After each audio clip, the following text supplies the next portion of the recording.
ಕ್ರಿಸ್ತನಲ್ಲಿ ಪ್ರೀತಿಯ ಸಹೋದರ ಸಹೋದರಿಯರೇ, ನಿಮ್ಮೆಲ್ಲರಿಗೂ ನಮ್ಮ ಕರ್ತನು ನಮ್ಮ ರಕ್ಷಕನಾಗಿರುವ ಯೇಸು ಕ್ರಿಸ್ತನ ಪವಿತ್ರ ನಾಮದಲ್ಲಿ ನಿಮ್ಮೆಲ್ಲರಿಗೂ ಕೂಡ ಈ ಸಮಯದಲ್ಲಿ ವಂದನೆಗಳನ್ನ ತಿಳಿಸಿಕೊಳ್ಳುತ್ತೇನೆ. ತಂದೆ ದೇವರ ಒಂದು ಮಹಾಕೃಪೆಯಿಂದ ತಂದೆ ದೇವರು ನಮ್ಮೆಲ್ಲರನ್ನ ಕೂಡ ಆತನ ಒಂದು ಕಣ್ಣಿನ ಗುಡ್ಡೆಂದೇ ಕಾದು ಕಾಪಾಡಿ ಈ ಒಂದು ಸಂಜೆ ವೇಳೆಯಲ್ಲಿ ಆತನ ಒಂದು ಸನ್ನಿಧಾನದಲ್ಲಿ ಕೂಡ ನಮ್ಮನ್ನು ಒಂದುಗೂಡಿಸಿ ಆತನ ವಾಕ್ಯವನ್ನು ಧ್ಯಾನಿಸೋದಕ್ಕೆ ನಮಗೆ ಮಾಡಿದಂಥ ಈ ಮಹಾಕೃಪೆಗಾಗಿ ನಾವೆಲ್ಲರೂ ಕೂಡ ತಂದೆಯ ದೇವರಿಗೆ ಕರ್ತನಾದ ಯೇಸು ಕ್ರಿಸ್ತನ ಮೂಲಕ ಸ್ತುತಿ ಸ್ತೋತ್ರಗಳನ್ನ ಕೂಡ ನಾವು ಈ ಸಮಯದಲ್ಲಿ ಸಲ್ಲಿಸೋಣ. ಪ್ರೀತಿಯ ಸಹೋದರರೇ, ದೇವರ ಒಂದು ಮಹಾಕೃಪೆಯಿಂದ ಕಳೆದ ದಿನದಿಂದ ನಾವು ಈ ಒಂದು ವರ್ಷದ ಬೈಬಲ್ ಕೋರ್ಸ್ ಎಂಬುದನ್ನು ನಾವು ಪ್ರಾರಂಭಿಸಲು ದೇವರು ನಮಗೆ ಕೃಪೆ ಮಾಡಿದ್ದಾರೆ. ಅದಕ್ಕಾಗಿ ಕೂಡ ಈ ಸಮಯದಲ್ಲಿ ನಾವು ದೇವರಿಗೆ ಸ್ತೋತ್ರವನ್ನು ಹೇಳೋಣ. ಅದರಲ್ಲಿ ನಾವು ಮೊದಲನೇ ಪಾಠವನ್ನು ಮುಗಿಸಿ ಎರಡನೇ ಪಾಠಕ್ಕೆ ನಾವು ಏನಾಗಿದ್ದೀವಿ ಬಂದಿದ್ದೀವಿ. ಸೊ ಅದರಲ್ಲಿ ನಾವು ಕಳೆದ ವಾರದಲ್ಲಿ ಎರಡನೇ ಪಾಠದ ಮೊದಲನೇ ಭಾಗವನ್ನು ನಾವು ಧ್ಯಾನ ಮಾಡಿದ್ದೋ. ಸೊ ಮೊದಲನೇ ಭಾಗದಲ್ಲಿ ನಾವು ನೋಡಿದಂಥ ಒಂದು ಪಾಠ, ಸೊ ನಾವು ಕಳೆದ ವಾರ ನೋಡಿದಂಥ ಪಾಠದ ಒಂದು ಟಾಪಿಕ್ ಏನಂತ ನೋಡಬೇಕಾದ್ರೆ ವಿಮೋಚನಾ ಕ್ರಯ ಅಥವಾ ಇನ್ನೊಂದು ಇದಕ್ಕೆ ಟಾಪಿಕ್ ಕೊಡ್ಬೋದು, ಅಂದರೆ ಈಡು ಬಲಿ ಎಂಬ ಟಾಪಿಕ್ ಕೂಡ ಈ ಪಾಠಕ್ಕೆ ನಾವು ಕೊಡ್ಬೋದು. ವೇದದ ವಚನದ ಪ್ರಕಾರ ನಾವು ನೋಡೋದಾದರೆ ಇದು ವಿಮೋಚನಾ ಕ್ರಯ ಎಂಬ ಒಂದು ಟಾಪಿಕಲ್ಲಿ ನಾವು ಪಾಠವನ್ನು ನಾವು ಧ್ಯಾನ ಮಾಡೋಣ. ಸೊ ಆಂಗ್ಲದಲ್ಲಿ ರ್ಯಾನ್ಸಮ್, ಆಂಗ್ಲದಲ್ಲಿ ಬರುವಂಥ ವಾಕ್ಯ ರ್ಯಾನ್ಸಮ್ ಅಂತ ನೋಡ್ತೀವಿ. ಪ್ರೀತಿಯ ಸಹೋದರರೇ, ಕಳೆದ ವಾರದಲ್ಲಿ ನಾವು ನೋಡಿದಂಥ ಒಂದು ಪಾಠ, ಇದರ ಮೊದಲನೇ ಭಾಗದಲ್ಲಿ ನೋಡಿದಂಥ ವಿಷಯಗಳನ್ನ ಒಂದು ಶಾರ್ಟ್ ಆಗಿ ಏನು ಮಾಡೋಣ, ಒಂದು ರಿವಿಷನ್ ಮಾಡಿಕೊಂಡು ಈ ಎರಡನೇ ಭಾಗದೊಳಗೆ ನಾವು ಮುಂದುವರ್ಸೋಣ. ಸೊ ಮೊದಲನೇ ಭಾಗದಲ್ಲಿ ನೋಡಬೇಕಾದ್ರೆ ಪ್ರಿಯ ಸಹೋದರರೇ, ಮುಖ್ಯವಾಗಿ ನಾವೊಂದು 3 ಪ್ರಶ್ನೆಗಳಿಗೆ ಒಂದು ಉತ್ತರವನ್ನು ಹುಡುಕಿದ್ದೋ. ಮೊದಲನೇ ಪ್ರಶ್ನೆ ಏನಪ್ಪ ಅಂದರೆ, ಯೇಸು ಕ್ರಿಸ್ತನು ಯಾತಕ್ಕಾಗಿ ಮತ್ತು ಯಾರಿಗಾಗಿ ಅವ್ರ ಶಿಲುಬೆ ಮೇಲೆ ಸತ್ತರು. ಎರಡನೇದಾಗಿ ನೋಡೋದಾದರೆ, ಯಾಕೆ ಎಲ್ಲ ಮನುಷ್ಯರು ಕೂಡ ಸಾಯ್ತಾ ಇದ್ದಾರೆ ಅಲ್ವಾ? ಸಾಯದೇ ಇರುವಂಥ ಒಂದು ಮನುಷ್ಯ ಕೂಡ ಲೋಕದಲ್ಲಿ ಇಲ್ಲ. ಎಲ್ಲರೂ ಕೂಡ ಒಂದು ದಿನ ಅಲ್ಲದೆ ಒಂದು ದಿನ ಏನಾಗಬೇಕು, ಸಾಯಬೇಕು.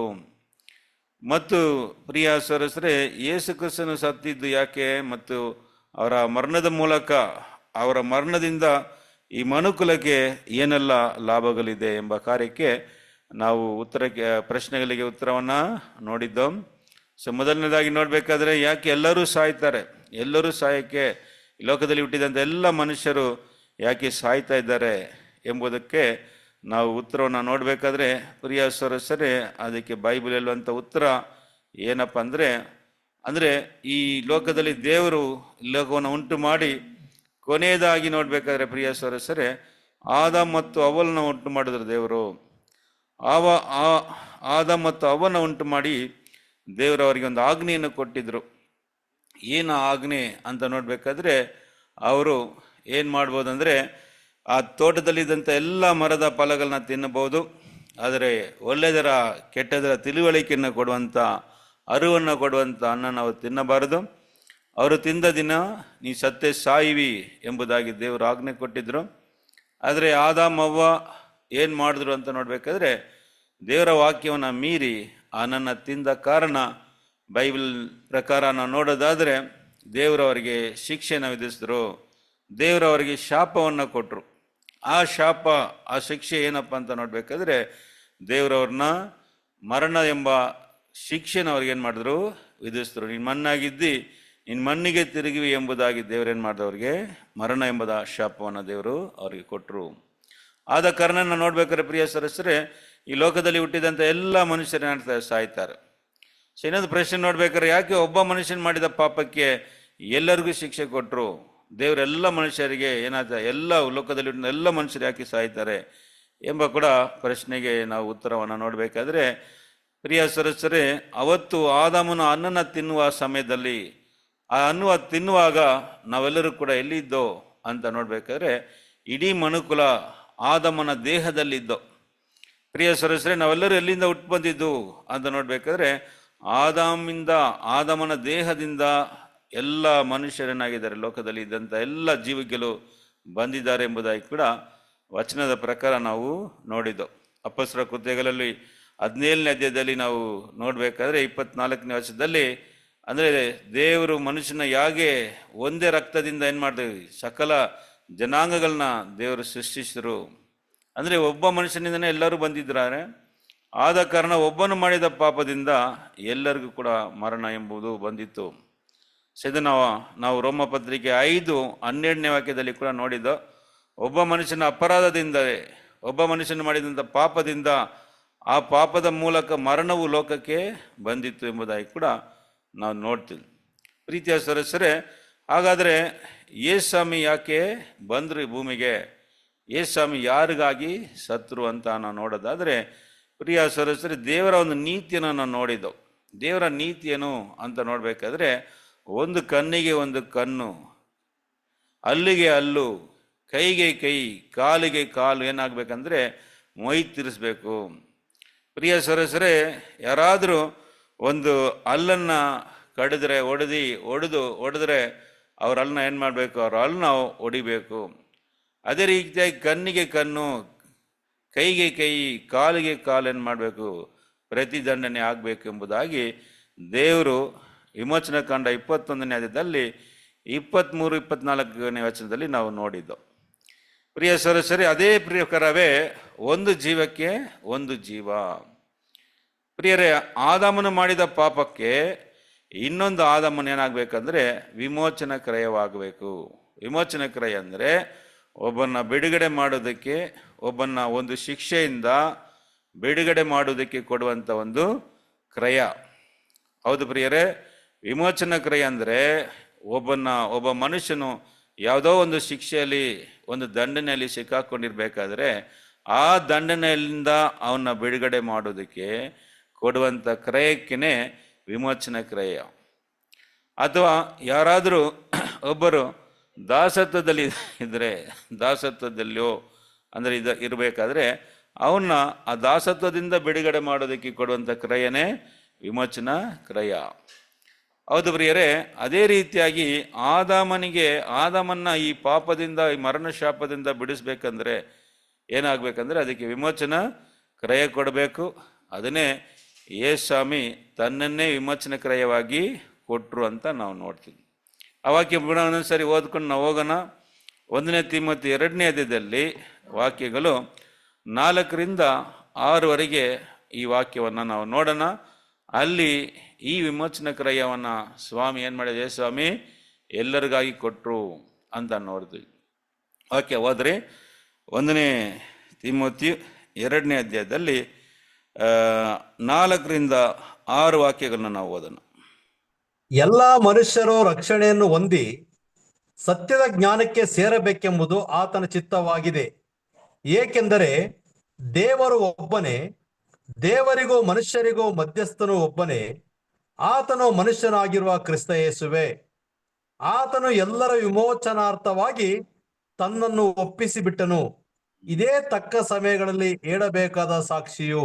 ಹೌದು ಪ್ರೀತಿಯ ಸದಸ್ಯರೇ, ನಾವು ಇಲ್ಲಿ ನೋಡ್ಬೇಕಾದ್ರೆ ಈ ವಾಕ್ಯ ಏನ್ ಹೇಳ್ತದೆ ನೋಡಿ. 6ನೇ ವಾಕ್ಯದಲ್ಲಿ ನೋಡ್ಬೇಕಾದ್ರೆ, ಆತನು ಎಲ್ಲರ ವಿಮೋಚನಾರ್ಥವಾಗಿ ತನ್ನನ್ನೇ ಒಪ್ಪಿಸಿಬಿಟ್ಟನು. ವಿಮೋಚನಾರ್ಥ ಅಂದರೆ ಪ್ರಿಯರೇ, ಅಂದರೆ ಒಂದು ಶಿಕ್ಷೆಯಿಂದ ಒಬ್ಬರನ್ನ ಬಿಡುಗಡೆ ಮಾಡೋದಕ್ಕೆ ಕೊಡಬೇಕಾದಂಥ ಒಂದು ಕ್ರಯ, ಪ್ರೈಸ್, ರೆಡಿಮ್ಷನ್ ಪ್ರೈಸ್. ಪ್ರಿಯರೇ, ಆದಾಮನ ಮೇಲೆ ಬಂದಂಥ ಪಾಪದಿಂದ ಮತ್ತು ಮರಣದಿಂದ ಅವನ ಬಿಡಿಸ್ಬೇಕಂದ್ರೆ ಅದಕ್ಕೆ ಕೊಡಬೇಕಾದಂಥ ಕ್ರಯನೇ ಈ ವಿಮೋಚನಾ ಕ್ರಯ. ಅದು ಸ್ವಾಮಿ ಏನು ಮಾಡದಂತೆ, ತನ್ನನ್ನೇ ಒಪ್ಪಿಸಿಬಿಟ್ಟನು, ವಿಮೋಚನಾರ್ಥವಾಗಿ ತನ್ನನ್ನೇ ಒಪ್ಪಿಸಿಬಿಟ್ಟನು ಅಂತ ನೋಡ್ಬೇಕಾದ್ರೆ, ಯೇಸುಸ್ವಾಮಿ ತನ್ನನ್ನೇ 2ನೇ ಆದಾಮನಾಗಿ ಏನು ಮಾಡಿದರು, ಒಪ್ಪಿಸಿದರು. ಪ್ರಿಯ ಸದಸ್ಯರೇ, ಬೈಬಲಲ್ಲಿ ನೋಡ್ಬೇಕಾದ್ರೆ ಎಷ್ಟು ಆದಾಮರು ಇದ್ದಾರೆ ಅಂತ ನೋಡ್ಬೇಕಾದ್ರೆ 2 ಆದಾಮ್ಗಳಿದ್ದಾರೆ. ಅನೇಕರಿಗೆ ಇದು ತಿಳಿದಿರೋಕ್ಕೆ ಸಾಧ್ಯತೆ ಕಡಿಮೆ. ಪ್ರಿಯರೇ, 2 ಆದಾಮನ ಬಗ್ಗೆ ನಾವು ಬೈಬಲಲ್ಲಿ ನಾವು ನೋಡ್ತೀವಿ. ಮೊದಲನೇ ಆದಾಮನು ಮತ್ತು ಕಡೆಯ ಆದಾಮನು ಅಂತ ಬೈಬಲಲ್ಲಿ ನಾವು ನೋಡ್ತೀವಿ. ಹೌದು, ಆ ವಾಕ್ಯವನ್ನು ಓದೋಣ. 1ನೇ ಕೊರಿಂಥದವರಿಗೆ 15ನೇ ಅಧ್ಯಾಯದಲ್ಲಿ 45ನೇ ವಾಕ್ಯ ಮತ್ತು 47ನೇ ವಾಕ್ಯವನ್ನು ನಾವು ಓದೋಣ. 1ನೇ ಕೊರಿಂಥದವರಿಗೆ 15 ವಾಕ್ಯ 45 ಮತ್ತು 47ನೇ ವಾಕ್ಯ.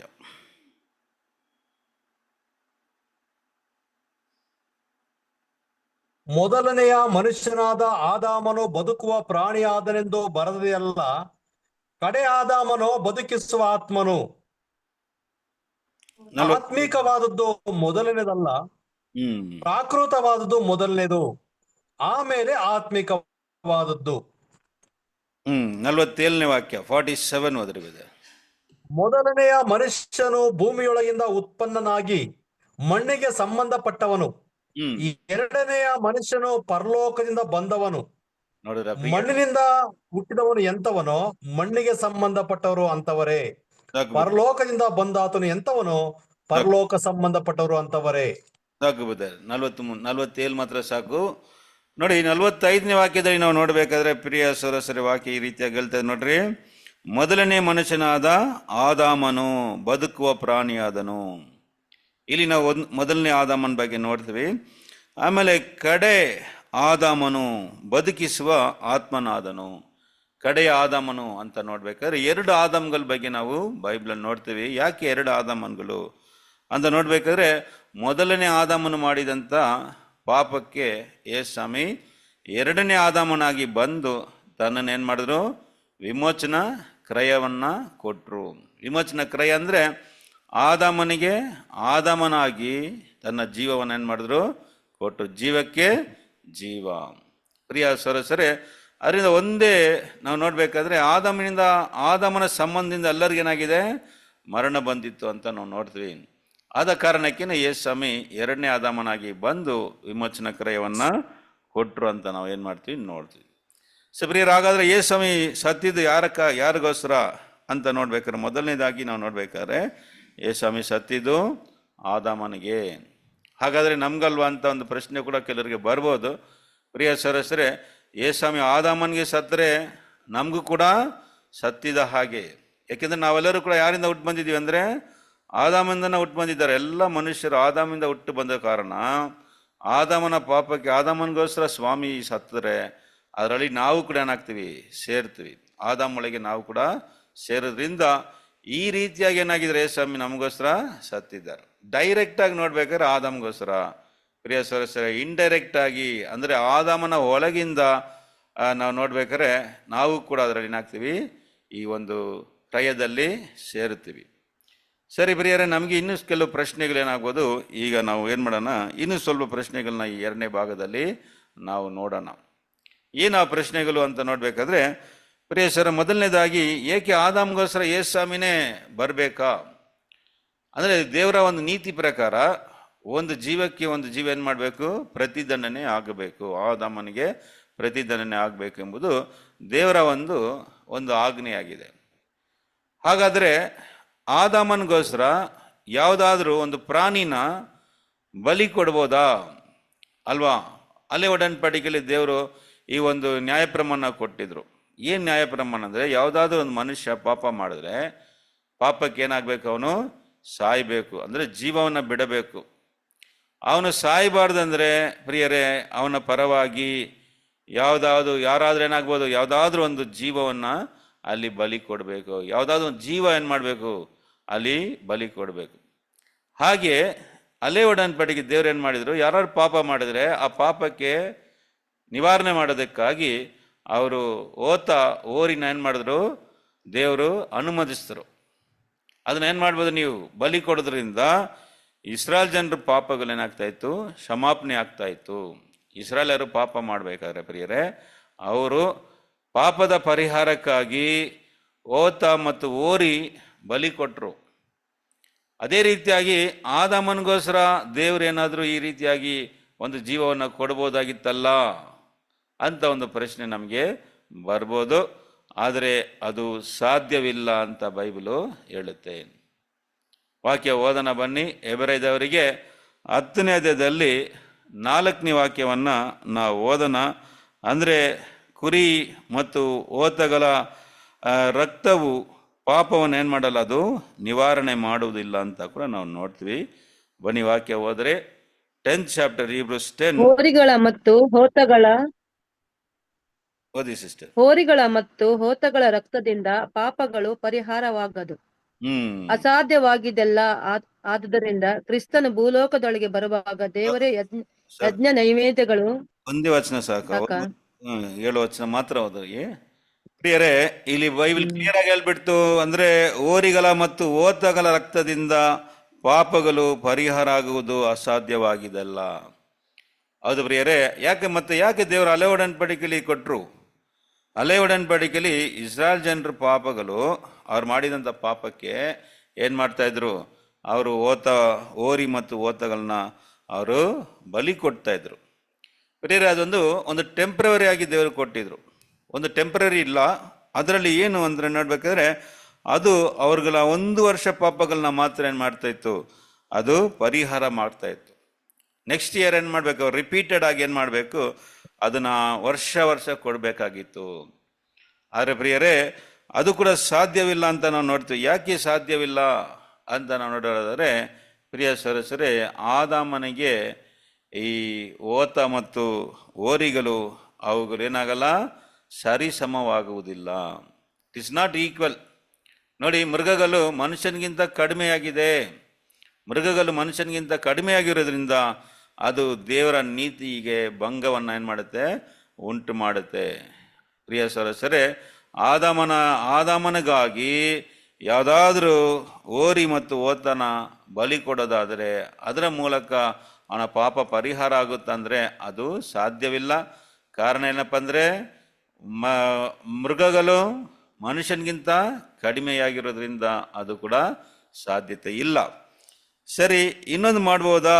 ಇನ್ನೊಂದು ರೀತಿಯಲ್ಲಿ ಆದಾಮನ ಪಾಪವನ್ನು ಪರಿಹಾರ ಮಾಡ್ಬೋದಾ? ಆದಾಮನ ಮಾಡಿದಂಥ ಪಾಪನ ಇನ್ನೊಂದು ರೀತಿ ಅಂದರೆ, ಯಾವುದಾದೊಂದು ದೇವದೂತನು ಬಂದು ನಾನೇನಾಗ್ತೀನಿ, ಆದಾಮನಿಗಾಗಿ ನಾನು ಜೀವವನ್ನು ಕೊಡ್ತೀನಿ. ಜೀವಕ್ಕೆ ಜೀವ ಏನು ಮಾಡಬೇಕು? ಪ್ರತಿದಂಡನೆ ಆಗಬೇಕಲ್ಲ. ಆದಾಮನ ಮಾಡಿದ ಪಾಪಕ್ಕೆ ಏನು ಮಾಡಬೇಕು? ಇನ್ನೊಂದು ಜೀವ ಅಲ್ಲಿ ಬಲಿ ಆಗಬೇಕು.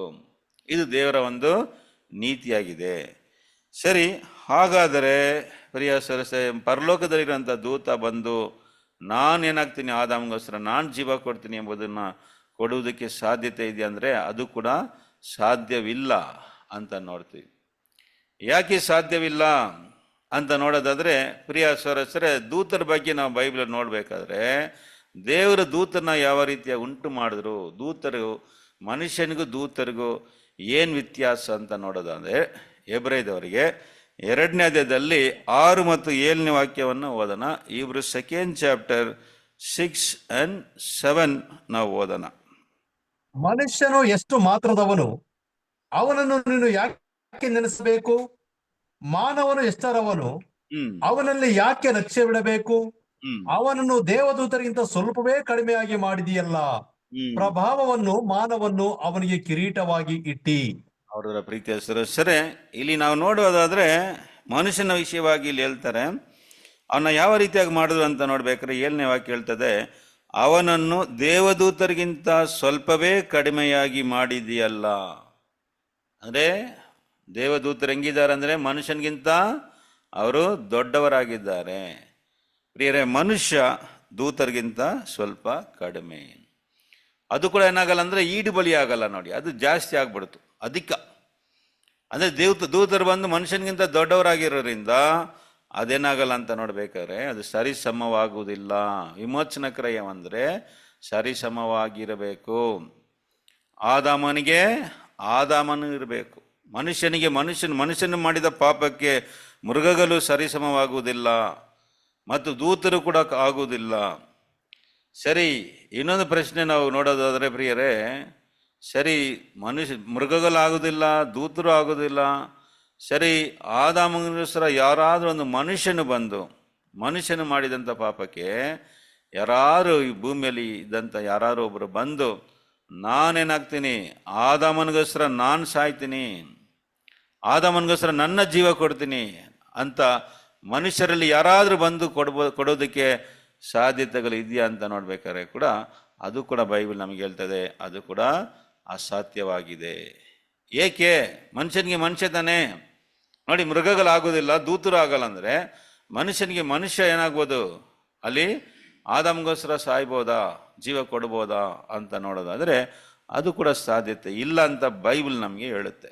ಬೈಬಲಲ್ಲಿ ನೋಡೋಣ, ನೋಡಿ ವಾಕ್ಯಗಳು ಯಾವ ರೀತಿಯಾಗಿ ದೇವರು ಬರೆದಿಟ್ಟಿದ್ದಾರೆ ಕೀರ್ತನೆ 49ನೇ ಕೀರ್ತನೆಯಲ್ಲಿ 7 ಮತ್ತು 8ನೇ ವಾಕ್ಯವನ್ನು ನಾವು ಓದೋಣ ಬನ್ರಿ. ಕೀರ್ತನೆ 49 ವಾಕ್ಯ 7 ಮತ್ತು 8ನೇ ವಾಕ್ಯವನ್ನು ಓದೋಣ.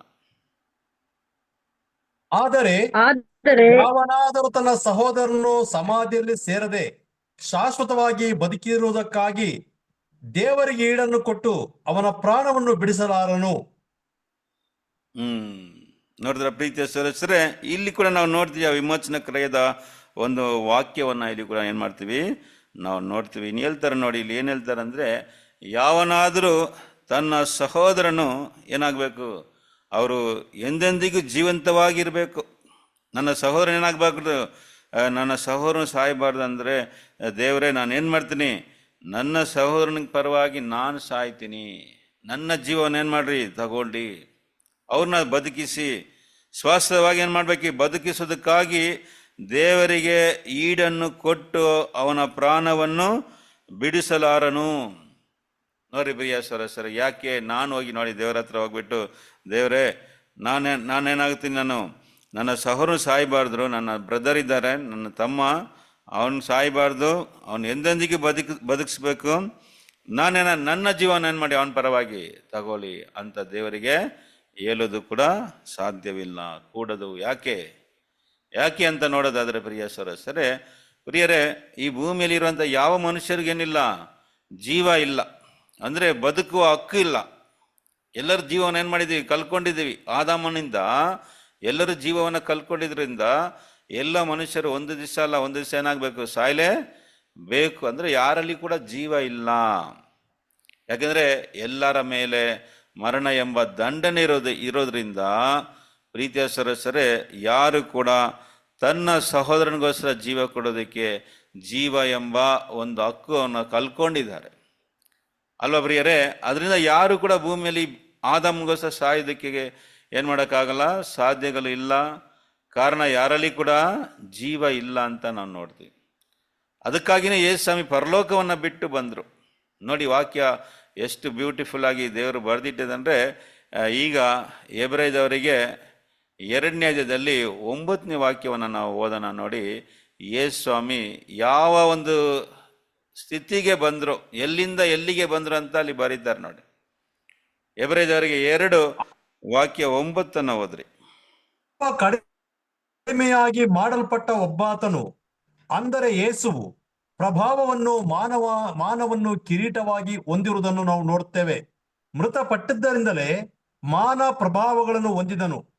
ಆತನು ದೇವರ ಕೃಪೆಯಿಂದ ಎಲ್ಲರಿಗೋಸ್ಕರ ಮರಣವನ್ನು ಅನುಭವಿಸಲೇಬೇಕಾಗಿತ್ತು. ಪ್ರಿಯರೇ, ಈ ವಾಕ್ಯನ ತುಂಬಾ ಗಮನವಾಗಿ ನಾವು ಕೇಳಬೇಕು. ಏನಂತ ಹೇಳಿದೆ ನೋಡಿ, ಆದರೆ ದೇವದೂತರಿಗಿಂತ ಸ್ವಲ್ಪ ಕಡಿಮೆಯಾಗಿ ಮಾಡಲ್ಪಟ್ಟ ಒಬ್ಬಾತನು. ಯಾರ ಬಗ್ಗೆ ಹೇಳ್ತದೆ? ಯೇಸುಗೆ. ಅಂದರೆ ಯೇಸು ಏನಾದ್ರೂ ಅಂತ ಪ್ರಿಯರೇ, ವಾಕ್ಯ ಎಷ್ಟು ಕ್ಲಿಯರ್ ಆಗಿದೆ ನೋಡಿ. ದೇವರು ಈ ಈಡು ಬಲಿ ಬಗ್ಗೆ ಇಲ್ಲಿ ಏನು ಮಾಡ್ತಾರೆ, ಬರೀತಾರೆ. ಈಡು ಬಲಿಗೆ ಸಪೋರ್ಟಿವ್ ವರ್ಸ್ ಇದು. ಅಂದರೆ ಯೇಸು ಸ್ವಾಮಿ ಏನಾದ್ರಂತೆ, ದೇವದೂತರಿಗಿಂತ ಸ್ವಲ್ಪವೇ ಕಡಿಮೆಯಾಗಿ ಮಾಡಲ್ಪಟ್ರಂತೆ. ಅಂದರೆ ದೇವದೂತರಿಗಿಂತ ಸ್ವಲ್ಪ ಕಡಿಮೆಯಾಗಿರೋದು ಯಾರು? ಆದಾಮನು ಯಾವಾಗ ಹಿಂಗಂದ್ರೆ ಯೇಸು ಸ್ವಾಮಿ ಈಗ ಆದಾಮನಿಗೆ ಸರಿಸಮವಾದ್ರು ಅಂತ ಇಲ್ಲಿ ನೋಡ್ತೀವಿ. ಯೇಸು ಸ್ವಾಮಿಗೆ ಏನಾದ್ರು ಸಮವಾದರು. ಯಾಕೆಂದ್ರೆ ವಾಕ್ಯಲ್ಲಿ ಹೇಳ್ತದೆ, ಯೇಸು ದೇವದೂತರಿಗಿಂತ ಸ್ವಲ್ಪವೇ ಕಡಿಮೆಯಾಗಿ ಮಾಡಲ್ಪಟ್ಟನು. ಪ್ರಿಯರೇ, ಯಾಕೆಂದ್ರೆ ಒಬ್ಬೊಬ್ಬನಿಗೋಸ್ಕರ ಮರಣವನ್ನು ಏನು ಮಾಡಿದ್ರು ಯೇಸು ಸ್ವಾಮಿ? ಮರಣವನ್ನು ಅನುಭವಿಸೋದಕ್ಕಾಗಿ ಈ ರೀತಿಯಾಗಿ ಆದರು. ಅಂದರೆ ನೋಡಿ, ಪರಲೋಕದಿಂದ ಯೇಸು ಸ್ವಾಮಿ ಎಲ್ಲಿಗೆ ಬಂದ್ಬಿಟ್ರು? ಮನುಷ್ಯನ ಒಂದು ನೆಲೆಮೆಗೆ ಈಕ್ವಲ್ ಟು ಆದಾಮನಿಗೆ ಸರಿಸಮವಾಗಿ ಬಂದರು. ನೋಡಿ ಪ್ರಿಯ ಸದಸ್ಯರೇ, ಇದೇ ವಿಮೋಚನಾ ಕ್ರಯ.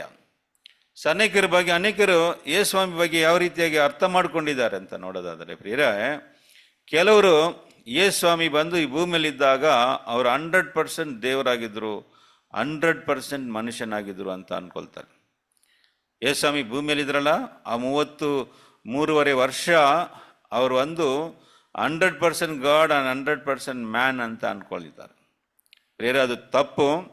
ಯೇಸು ಸ್ವಾಮಿ ಭೂಮಿಯಲ್ಲಿ ಇದ್ದಾಗ ಈ ವಾಸ್ 100% ಮನುಷ್ಯನು. ಬೈಬಲ್ ಅದೇ ಹೇಳ್ತಾ ಇದೆ, ಯೇಸು ಸ್ವಾಮಿ ಮನುಷ್ಯನಾದರೂ ಅವರು ದೇವರಾಗಿ ಬಂದಿಲ್ಲ, ಮನುಷ್ಯನಾಗಿ ಬಂದರು. ಬೈಬಲ್ ಅದೇ ಹೇಳ್ತದೆ.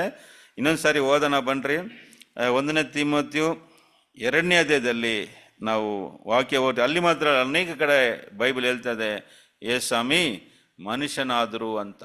ಅಂದರೆ ದೇವದೂತರ ಆ ಒಂದು ನೆಲೆಮೆಯಿಂದ ಯೇಸ್ವಾಮಿ ಈ ಭೂಮಿಗೆ ಮನುಷ್ಯನ ಒಂದು ಲೆವೆಲ್ಗೆ ಏನಾದರೂ ಬಂದರು. 1 ತಿಮೋಥೆಯು 2ನೇ ಅಧ್ಯಾಯದಲ್ಲಿ 6ನೇ ವಾಕ್ಯವನ್ನು ಒಂದೊಂದು ಸಾರಿ ಓದರಿ. 1 ತಿಮೋಥೆಯು 2nd chapter 6th verse.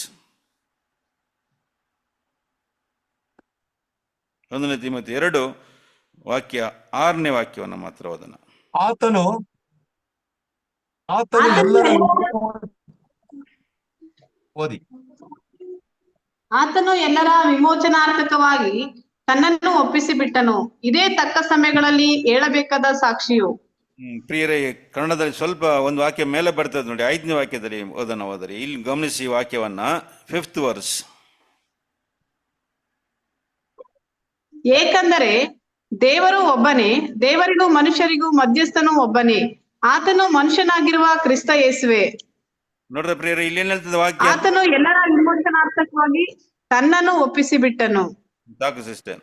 ನೋಡಿ 5ನೇ ವಾಕ್ಯ ನೋಡಿ ಪ್ರಿಯರೇ, ಆತನು ಮನುಷ್ಯನಾಗಿರುವ ಕ್ರಿಸ್ತ ಯೇಸುವೆ. ಮನುಷ್ಯನಾಗಿರುವ ಕ್ರಿಸ್ತ ಯೇಸು. ಆಂಗ್ಲದಲ್ಲಿ ಹೇಳ್ಬೇಕಾದ್ರೆ ಮ್ಯಾನ್ ಕ್ರೈಸ್ಟ್ ಜೀಸಸ್. ಪ್ರಿಯ ಸೌರಸರೇ, ಯೇಸ್ವಾಮಿ ಭೂಮಿಯಲ್ಲಿದ್ದಾಗ, ಅಂದರೆ 33.5 ವರ್ಷ ಭೂಮಿಯಲ್ಲಿದ್ದಾಗ ಅವ್ರು ಏನಾಗಿದ್ರು? 100% ಒನ್ಲಿ ಮ್ಯಾನ್. ದೇವರಾಗಿರೋದಕ್ಕೆ ಸಾಧ್ಯ ಇಲ್ಲ. ದೇವರಾಗಿದ್ದರೆ ಅದು ಆದಾಮನಿಗೆ ಏನಾಗಲ್ಲ, ಈಡಾಗಲ್ಲ, ಆದಾಮನಿಗೆ ಸರಿಸಮವಾಗುವುದಿಲ್ಲ. ಅದಕ್ಕಾಗಿಯೇ ಯೇಸ್ವಾಮಿ ಮನುಷ್ಯನಾಗಿ ಭೂಮಿಗೆ ಬಂದರು. ಅನೇಕರು ಏನು ಹಿಂಗೆ ಇರ್ತಾರೆ, ಹಂಗಾದ್ರೆ ಯೇಸ್ವಾಮಿ ಅದ್ಭುತಗಳೆಲ್ಲ ಮಾಡಿದ್ರಲ್ಲ, ಹೆಂಗೆ ಮಾಡಿದ್ರು? ಪ್ರಿಯ ಸರಸ್ವರೇ, ಅವ್ರು ಮಾಡಿದಂಥ ಅದ್ಭುತಗಳೆಲ್ಲವೂ ಕೂಡ ಪವಿತ್ರಾತ್ಮದ ಬಲದಿಂದ ಮಾಡಿದ್ರು. ಪ್ರಿಯರು, ಅವ್ರು ಮಾತ್ರ ಅಲ್ಲ, ಹಳೆ ಒಡன்பಡಿಕೆಯಲ್ಲಿ ಕೂಡ ನೋಡ್ತೀವಿ, ಮೋಸೆ ಮಾಡಿದ್ದಾರೆ, ಮತ್ತು ಎಲಿಯನು ಮಾಡಿದ್ದಾನೆ, ಎಲೀಸನು ಮಾಡಿದ್ದಾರೆ. ಮತ್ತು ಹೊಸ ಒಡன்பಡಿಕೆಯಲ್ಲಿ ಪೇತ್ರನು, ಪೌಲರು, ಅನೇಕರು ಏನು ಮಾಡಿದ್ದಾರೆ? ಅದ್ಭುತಗಳು ಮಾಡಿದ್ದಾರೆ. ಅದ್ಭುತಗಳು ಮನುಷ್ಯರಿಂದ ಕೂಡ ಮಾಡೋದಕ್ಕೆ ಸಾಧ್ಯಗಳಿದೆ, ಯಾಕೆಂದರೆ ಅವರು ಪವಿತ್ರಾತ್ಮದಿಂದ ಮಾಡಿದ್ದಾರೆ. ಹಾಗಾದರೆ ಯೇಸ್ವಾಮಿ ಭೂಮಿಯಲ್ಲಿದ್ದಾಗ 100% ಮ್ಯಾನ್ ಆಗಿದ್ರು. ಯಾಕೆ ಅಂತ ನೋಡ್ಬೇಕಾದ್ರೆ ಆದಾಮನಿಗೆ ಏನಾಗಬೇಕು? ಅವರು ಸರಿಸಮವಾಗಬೇಕು. ಪ್ರಿಯ ಸರಸರೇ, ಸರಿ, ಈಗ ನಾವು ಏನು ಮಾಡೋಣ ಅಂದರೆ, ಯೇಸ್ವಾಮಿ ಆದಾಮನಿಗಾಗಿ ಏನು ಮಾಡಿದ್ರು? ತನ್ನನ್ನೇ ವಿಮೋಚನಕ್ರಯವಾಗಿ ಕೊಟ್ಬಿಟ್ರು. ಅದರಿಂದ ಈಗ ಏನಾಗಬೇಕು, ನೆಕ್ಸ್ಟು ಏನು ನಡಿಬೇಕು ಅಲ್ವಾ? ಪ್ರೈಸ್ ಇಸ್ ಪೇಯ್ಡ್ ಅಂದರೆ ಪೆನಾಲ್ಟಿ ಏನು ಮಾಡಿದ್ದಾರೆ? ಕಟ್ಬಿಟ್ರು.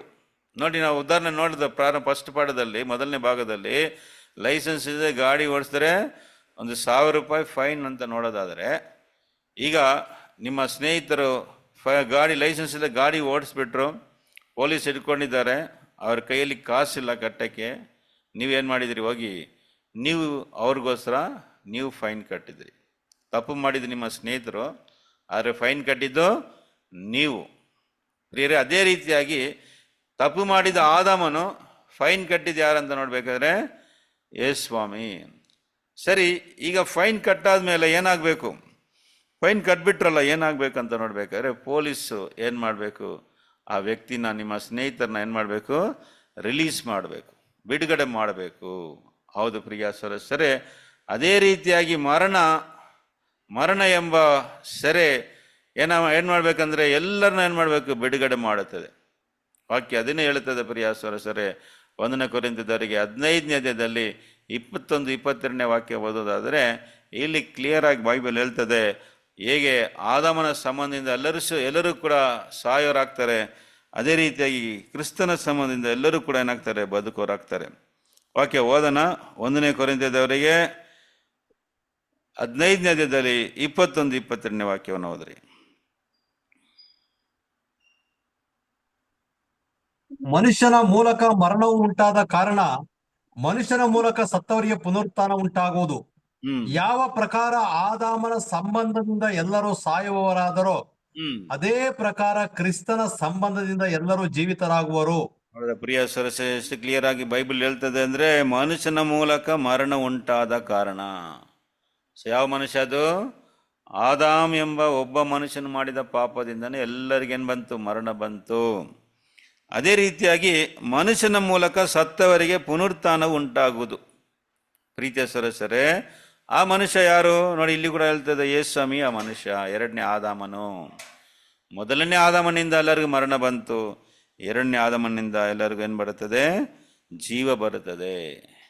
22ನೇ ವಾಕ್ಯದ ನೋಡ್ದಿ, ಯಾವ ಪ್ರಕಾರ ಆದಾಮನ ಸಂಬಂಧದಿಂದ, ಪ್ರಿಯರೇ ನಾವೆಲ್ಲರೂ ಯಾಕೆ ಸಾಯ್ತೀವಿ, ಎಲ್ಲರೂ ಯಾಕೆ ಸಾಯ್ತಾ ಇದ್ದಾರೆ ಅಂತ ನೋಡ್ಬೇಕಾದ್ರೆ ಆದಾಮನ ಸಂಬಂಧ ಅಂದರೆ ಆದಾಮಿಂದ ಹುಟ್ಟು ಬಂದಿದ್ದರಿಂದಾನೇ ಎಲ್ಲರಿಗೂ ಮರಣ ಬಂದಿದೆ. ಅದೇ ರೀತಿಯಾಗಿ ಸಾಯುವ ಪ್ರಕಾರ, ಅದೇ ಪ್ರಕಾರ ಕ್ರಿಸ್ತನ ಸಂಬಂಧದಿಂದ ಎಲ್ಲರೂ ಏನಾಗ್ತಾರೆ? ಜೀವಿತರಾಗ್ತಾರೆ. ಎಲ್ಲರಿಗೂ ಏನು ಬರ್ತದೆ? ಪುನರುತ್ಥಾನ ಆಗುತ್ತದೆ ಎಂಬುದಾಗಿ ನೋಡ್ತೀವಿ.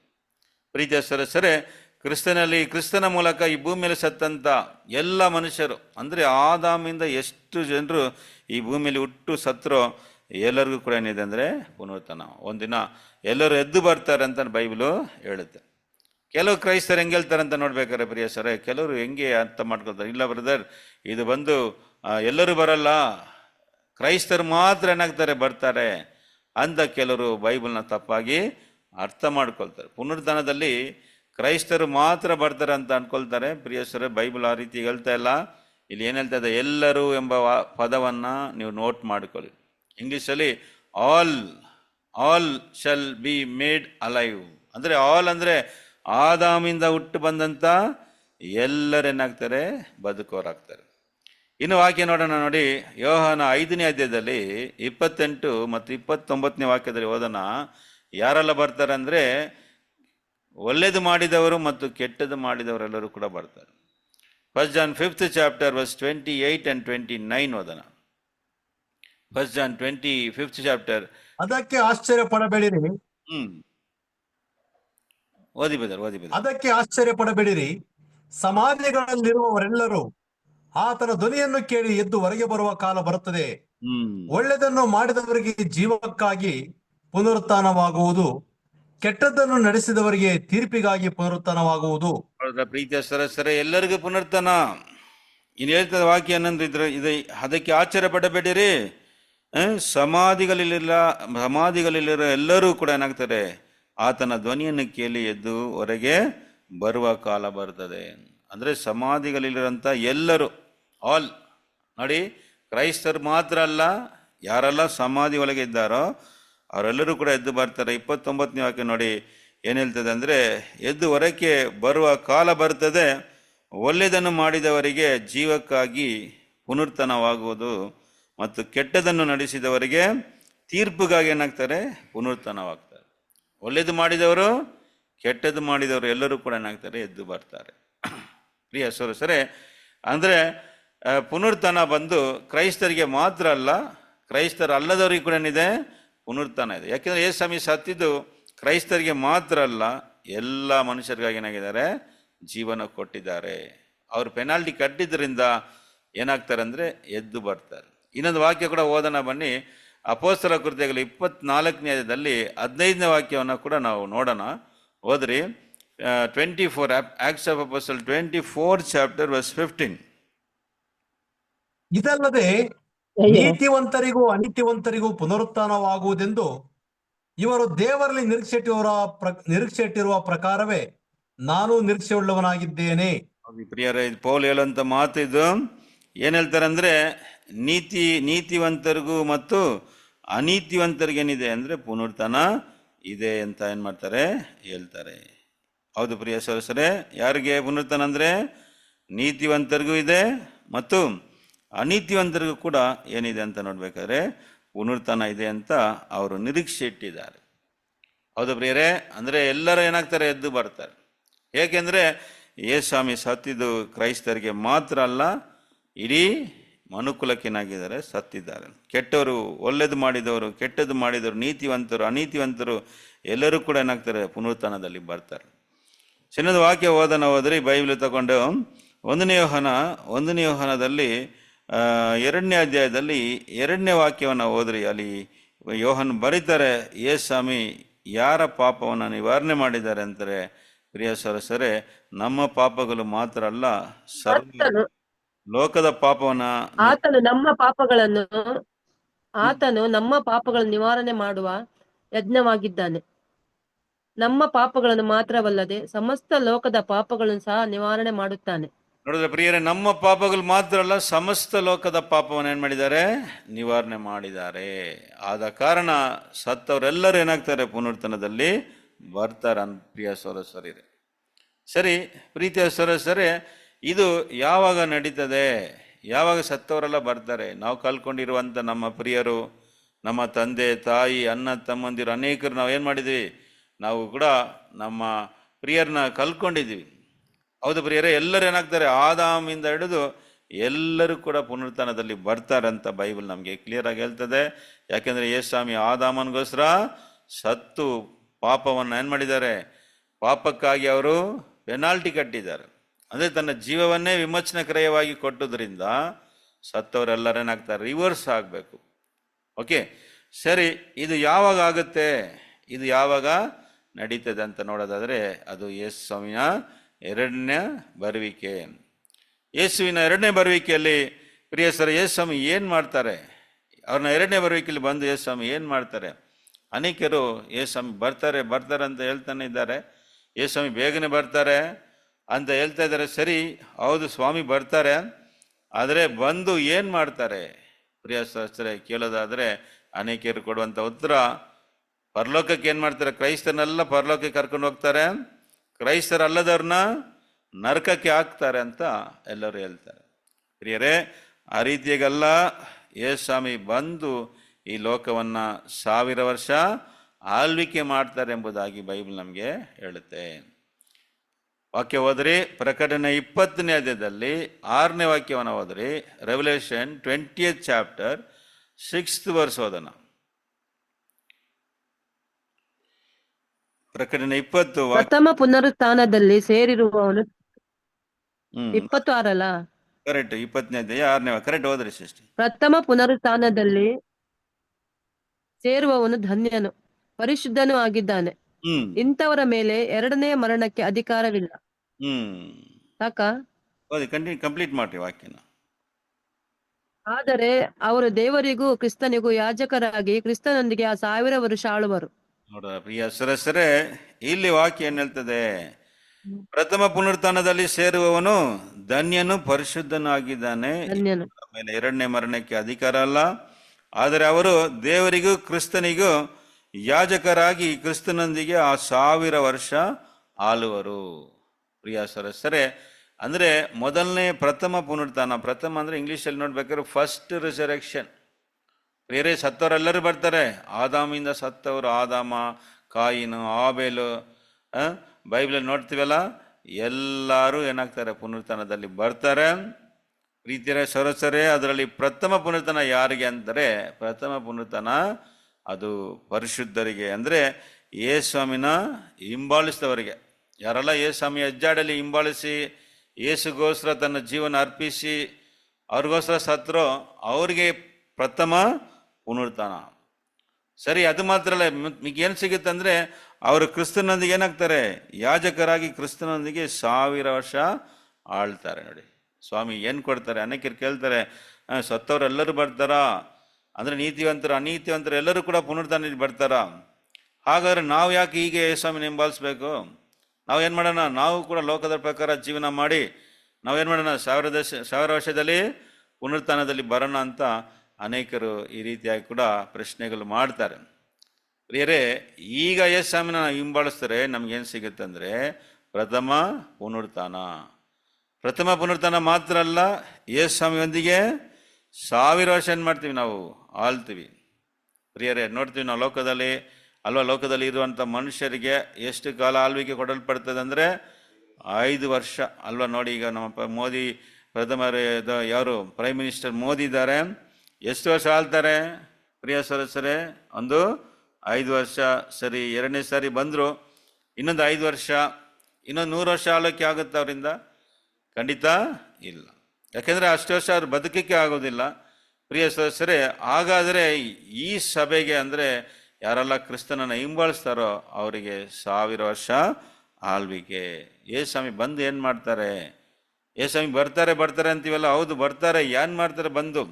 ಬಂದು ಈ ಲೋಕವನ್ನು 1000 ವರ್ಷ ಆಳ್ವಿಕೆ ಮಾಡ್ತಾರೆ. ಸರಿ, ಅವರ 1000 ವರ್ಷ ಆಳ್ವಿಕೆಯಲ್ಲಿ ಏನು ಮಾಡ್ತಾರೆ, ಯೇಸುಸ್ವಾಮಿ 1000 ವರ್ಷದ ಆಳ್ವಿಕೆಯಲ್ಲಿ ಅವ್ರು ಮಾಡುವಂಥ ಕೆಲಸಗಳು ಏನಲ್ಲ ಅಂತ ನಾವು ಒಂದೊಂದಾಗಿ ನಾವು ನೋಡೋಣ ಬನ್ನಿ. ಅದೇ ಪ್ರಕಟಣೆ 22ನೇ ವಾಕ್ಯವನ್ನು ಓದಿ ಅವ್ರು ಮಾಡುವಂಥ ಮೊದಲನೇ ಕಾರ್ಯ. ಪ್ರಕಟಣೆ 2ನೇ ಅಧ್ಯಾಯದಲ್ಲಿ 20ನೇ ವಾಕ್ಯವನ್ನು ಓದೋಣ. ಓದ್ರಿ ಬ್ರದರ್. Revolution 20 verse 2.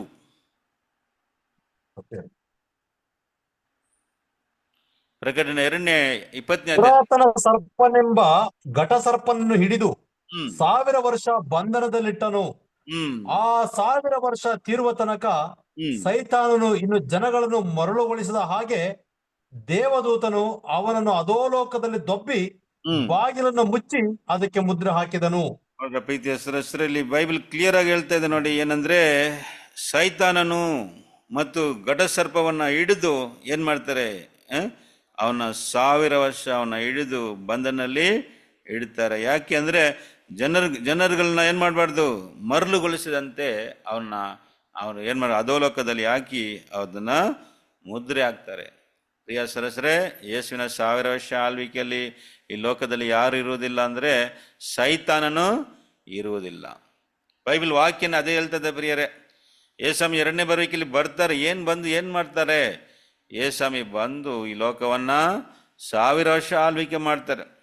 ಆ 1000 ವರ್ಷ ಆಳ್ವಿಕೆಯಲ್ಲಿ ಅವ್ರು ಮಾಡುವಂಥ ಕೆಲಸಗಳೇನಪ್ಪ ಅಂದರೆ ಸೈತಾನನ್ನು ಏನು ಮಾಡ್ತಾರೆ, ಪಿಶಾಚನು ಮತ್ತು ಸೈತಾನ ಹೇಳುವ ಪುರಾತನ ಸರ್ಪ ಎಂಬ ಘಟ ಸರ್ಪವನ್ನು ಹಿಡಿದು 1000 ವರ್ಷ ಬಂಧನಲ್ಲಿ ಇಡ್ತಾರೆ. ನೋಡಿ, ಸೈತಾನ ಈ ಲೋಕದಲ್ಲಿ ಇಲ್ಲ ಅಂದರೆ ಏನಾಗುತ್ತೆ ಈ ಲೋಕದವರೆಲ್ಲರೂ ಕೂಡ ಏನಾಗ್ತಾರೆ, ಎಲ್ಲರೂ ಕೂಡ ಮನ ತಿರುಗ್ತಾರೆ. ಜನರು ಯಾಕೆ ತಿರುಗ್ತಾ ಇಲ್ಲ ನಾವು ನೋಡ್ತೀವಲ್ಲ, ಯಾಕೆ ಜನರಿಗೆ ನಿಜವಾದ ದೇವರು ಯಾರಂತ ಅರಿಯಕ್ಕೆ ಆಗ್ತಾ ಇಲ್ಲ, ಯಾಕೆ ಅವ್ರ ಪಾಪದಿಂದ ಮರಣ ತಿರುಗಕ್ಕೆ ಆಗ್ತಾ ಇಲ್ಲ ಅಂತ ನೋಡೋದಾದರೆ ಅದಕ್ಕೆ ಮೂಲ ಕಾರಣ ಯಾರು ಅಂತ ನೋಡೋದಾದರೆ ಅದು ಸೈತಾನನು. ಅದು ಪ್ರಿಯರೇ, ಅವನೇ ಬೈಬಲಲ್ಲಿ ನೋಡ್ತೀವಿ ಅಲ್ವಾ, 1ನೇ ಪೇತ್ರ 5:8 ವಾಕ್ಯ ಹೇಳ್ತದೆ, ಅವನು ಗರ್ಜಿಸುವ ಸಿಂಹದಂತೆ ಯಾರನ್ನು ನುಂಗೋಣ ಅಂತ ಏನು ಮಾಡ್ತಾ ಇದ್ದಾನೆ, ಅವನು ತಿರುಗಾಡ್ತಾ ಇದ್ದಾನಂತ ಕೂಡ ಬೈಬಲ್ ವಾಕ್ಯನ ನೋಡ್ತೀವಿ. ಅಂದರೆ ಎಲ್ಲನೂ ಕೂಡ ಪಾಪದಲ್ಲಿ ಬೀಳಿಸೋದು, ದೇವ್ರನ್ನ ಅರಿದೇ ಆಗಿ ಅವ್ರ ಕಣ್ಗಳನ್ನ ಮಂಕು ಮಾಡುವಂಥದ್ದಾಗಿ ಸೈತಾನನ್ನು ಮಾಡ್ತಾ ಇದ್ದಾನೆ, ಜನರನ್ನ ಮರಗೊಳಿಸ್ತಾ ಇದ್ದಾನಲ್ಲ. ಅದಕ್ಕೆ ಸ್ವಾಮಿ ಏನು ಮಾಡ್ತಾರೆ, ಮೊದಲನೇ ಕೆಲಸವಾಗಿ ಸೈತಾನನ್ನು ಕಟ್ಟಿ ಅಧೋಲೋಕದಲ್ಲಿ ಅವನ್ನ ದೊಬ್ಬಿ ಏನು ಮಾಡ್ತಾರೆ, 1000 ವರ್ಷ ಬಂಧನದಲ್ಲಿ ಇಡ್ತಾರೆ. ಹಾಗಾದರೆ ಈ ಲೋಕದಲ್ಲಿ ಯಾರಿಲ್ಲ ಅಂದರೆ ಸೈತಾನನು ಇಲ್ಲ ಅಂತ ನೋಡಿ. ಸರಿ, ಆಗ ಯೇಸುಸ್ವಾಮಿ ಎಲ್ಲರನ್ನ ಏನು ಮಾಡ್ತಾರೆ, ಸತ್ತವ್ರನ್ನೆಲ್ಲರನ್ನೂ ಕೂಡ ಎಬ್ಬಿಸ್ತಾರೆ. ಆದಮನ ಸಂಬಂಧದಿಂದ ಸತ್ತವರೆಲ್ಲರೂ ಕೂಡ ಏನಾಗ್ತಾರೆ, ಪುನರುತ್ಥಾನದಲ್ಲಿ ಬರ್ತಾರೆ.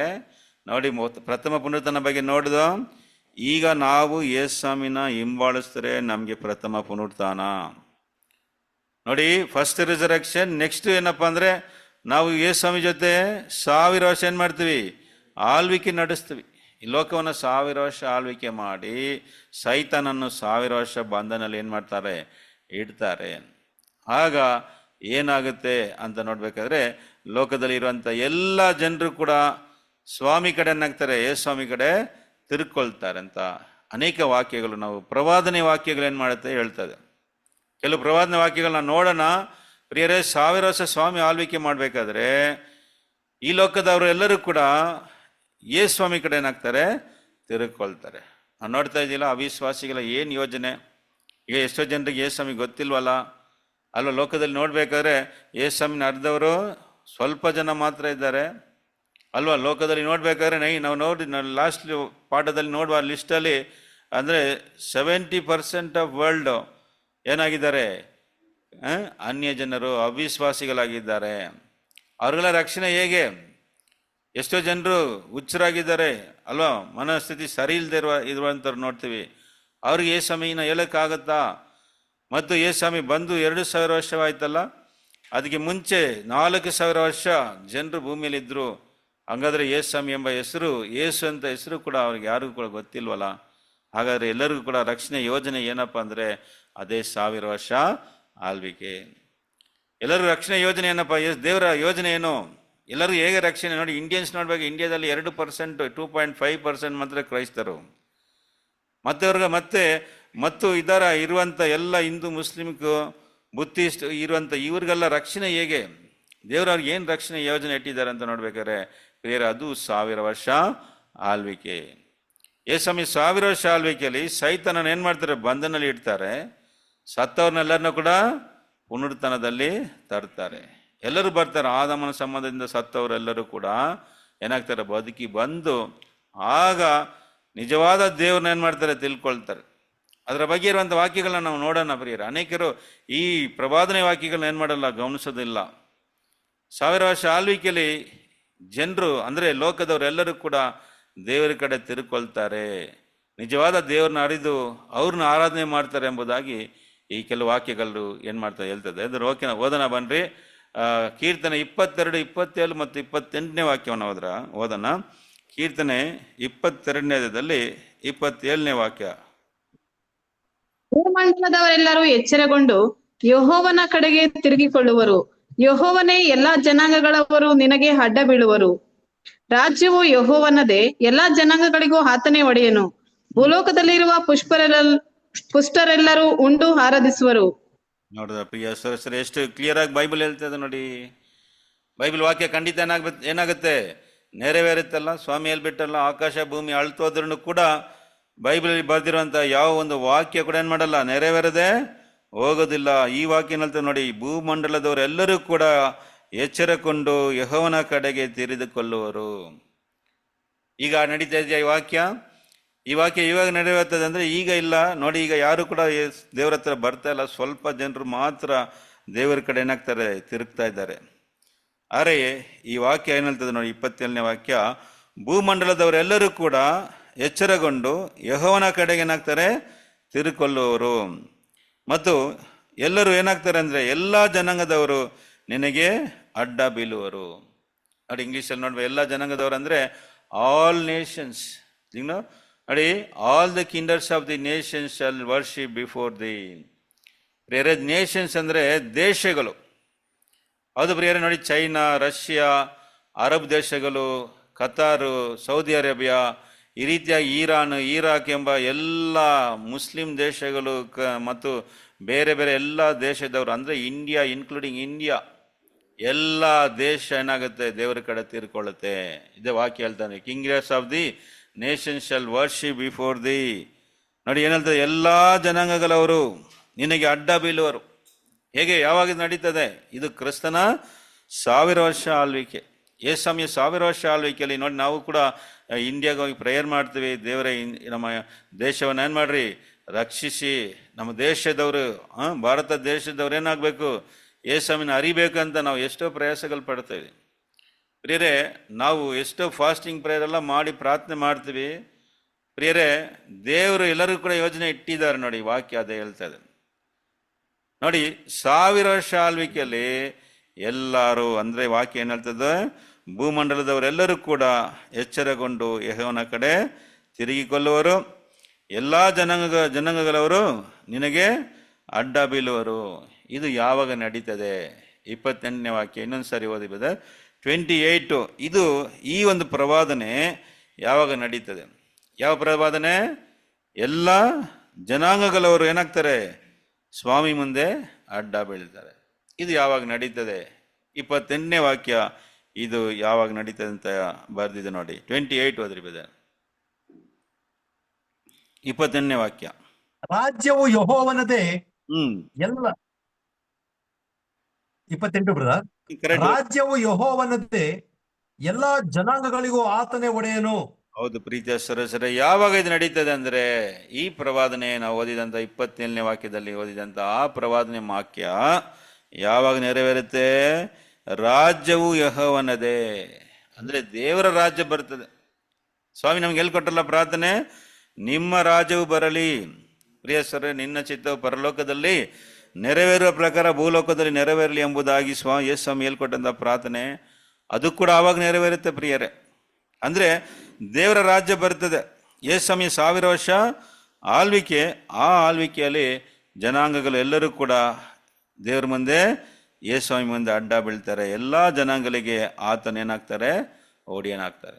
ಪ್ರಿಯರೇ, ನೋಡಿದೋ ವಾಕ್ಯದಲ್ಲಿ ನೋಡ್ಬೇಕು, ಯೇಸು ಸ್ವಾಮಿ ಕೂಡ ಫಿಲಿಪ್ಪದವರಿಗೆ ನಾವು ಹೇಳ್ಬೇಕಾದ್ರೆ ಎಲ್ಲ ಮುಲ ಎಲ್ಲ ಕಾಲುಗಳೇನಾಗುತ್ತೆ ಸ್ವಾಮಿ ಮುಂದೆ ಅಡ್ಡ ಬೀಳುತ್ತೆ ಎಂಬುದಾಗಿ ಕೂಡ ನೋಡ್ತೀವಿ.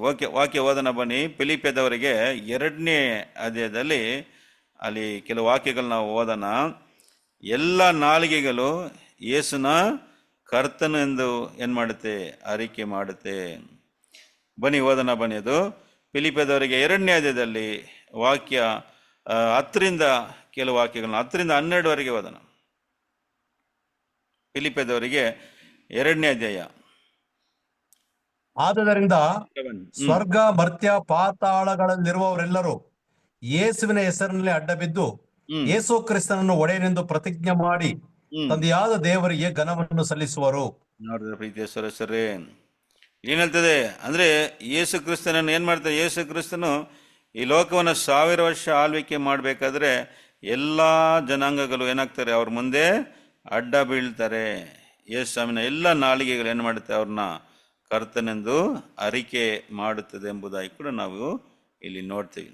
ಅಂದ್ರೆ ನೋಡಿ, ವಾಕ್ಯ ಹೇಳ್ತದೆ ಸ್ವರ್ಗ, ಬಾತಲದಲ್ಲಿರೋ ಅಂದ್ರೆ ಸತ್ತವರು ಅಲ್ವಾ, ಸತ್ತು ಮಣ್ಣಿಗೆ ತಿರುಗಿದಾರಲ್ಲ, ಅವರು ಕೂಡ ಏನಾಗ್ತಾರೆ, ಪುನರುತ್ಥಾನದಲ್ಲಿ ಎದ್ದು ಬಂದು ಯೇಸು ಮುಂದೆ ಅಡ್ಡ ಬೀಳ್ತಾರೆ. ಅದೇ ಇಲ್ಲಿ ನಾವು ನೋಡ್ತೀವಿ. ಸರಿ ಪ್ರೀತಿಯ ಸರಸರೇ, ಇನ್ನೊಂದು ವಾಕ್ಯ ಕೂಡ ನಾವು ಓದೋಣ ಬನ್ನಿ. ನಾವು ನೋಡ್ಬೇಕಾದ್ರೆ ನಾವು ನೋಡಿದ ಅಂದರೆ ಯೇಸುವನ್ನು ಅರಿದಿರೋಂಥ ಈ ಅವಿಶ್ವಾಸಿಗಳಿಗೆ, ಅಂದರೆ ಹಿಂದೂ, ಮುಸ್ಲಿಮ್ಸ್, ಬುದ್ಧಿಸ್ಟ್ ಇಂಥವರಿಗೆ ಯೇಸು ಸ್ವಾಮಿನೇ ಒಂದೇ ಮಾರ್ಗ, ಅವರೇ ರಕ್ಷಣೆಗೆ ಮಾರ್ಗ ಎಂಬ ಈ ಸತ್ಯವನ್ನು ಅರಿದೇ ಇದ್ದಾರಲ್ಲ, ಅವರೆಲ್ಲ ಯಾವಾಗ ತಿಳ್ಕೊಳ್ತಾರೆ ಅಂತ ನೋಡ್ಬೇಕಾದ್ರೆ ಯೇಸು ಕ್ರಿಸ್ತನ 1000 ವರ್ಷ ಆಳ್ವಿಕೆಯಲ್ಲಿ. ಆಗ ಎಲ್ಲ ಜನಾಂಗದವ್ರು ಏನಾಗ್ತಾರೆ, ಸ್ವಾಮಿ ಕಡೆ ತಿರುಗಿಕೊಳ್ತಾರೆ ಎಂಬುದಾಗಿ ನೋಡ್ತೀವಿ. ಸರಿ, ಅದು ಮಾತ್ರ ಅಲ್ಲ ಪ್ರಿಯ ಸರಸರೇ, ಯೇಸು ಕ್ರಿಸ್ತನ 1000 ವರ್ಷ ಆಳ್ವಿಕೆಯಲ್ಲಿ ಯಾರು ಕೂಡ ಕುರುಡರು, ಕುಂಟ್ರು, ಕಿವುಡ್ರು ಯಾರು ಕೂಡ ಇರುವುದಿಲ್ಲ ಅಂತ ನೋಡ್ತೀವಿ. ಯೆಶಾಯ 35ನೇ ಅಧ್ಯಾಯದಲ್ಲಿ 5 ಮತ್ತು 6ನೇ ವಾಕ್ಯ ಕೂಡ ಓದೋಣ. ಐಸಾಯ 35 verse 5 and 6.